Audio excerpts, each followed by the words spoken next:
2025 में दिल्ली की सियासी लड़ाई के बाद बीजेपी की नजर बिहार पर है। बिहार में अक्टूबर-नवंबर में चुनाव होने वाले हैं, जिसको लेकर हर पार्टी की तरफ से सरकार बनाने के दावे अभी से ही किए जा रहे हैं।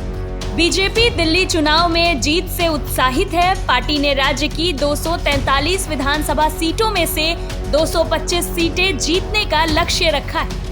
तो वहीं आरजेडी राज्य की सत्ता पाने के लिए नीतीश सरकार के खिलाफ 2 दशकों से विरोधी लहर उठाने की उम्मीद कर रही है।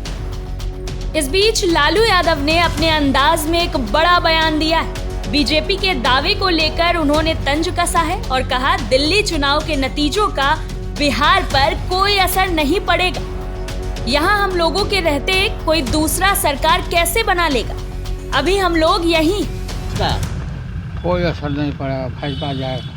बोल रही है कि सरकार बनाएंगे एकदम पूर्ण बहुमत के साथ। कैसे बना लेगा सरकार? हम लोग रहते हुए सरकार बना लेगा भाजपा। भाजपा को लोग जान गए, तुम लोग को भी लोग जान गए। चल। बिहार की चुनावी लड़ाई अन्य राज्यों की तुलना में सबसे अलग है।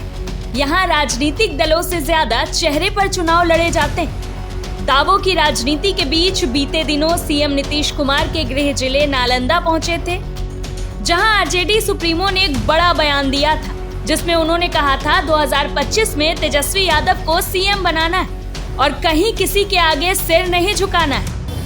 हम सबको इकट्ठा होकर के ये देश में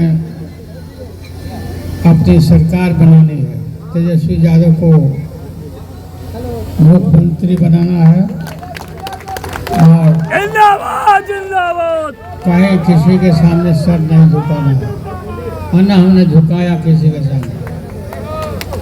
सभी पत्रकार, नौजवान, सभी भाई बहन, सब लोगों को मैं आह्वान करता हूँ कि आप लोग एकजुट होकर के इस देश की रक्षा के लिए हमेशा खड़ा रहिए।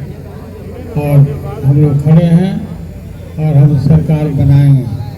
तेजस्वी यादव को मुख्यमंत्री हम लोग बनाएंगे हर हालत में। चुनाव को लेकर लालू यादव के बयान के बाद अब राजनीतिक सरगर्मियां तेज हो गई है। एक और एनडीए यानी कि बीजेपी जदयू अपनी जीत का दावा कर रही है, तो वहीं राजद और विपक्षी दल बीजेपी को घेरने में जुटी हुई। ऐसे में लालू यादव के बयान से बिहार की चुनावी राजनीति में नया मोड़ आ सकता है।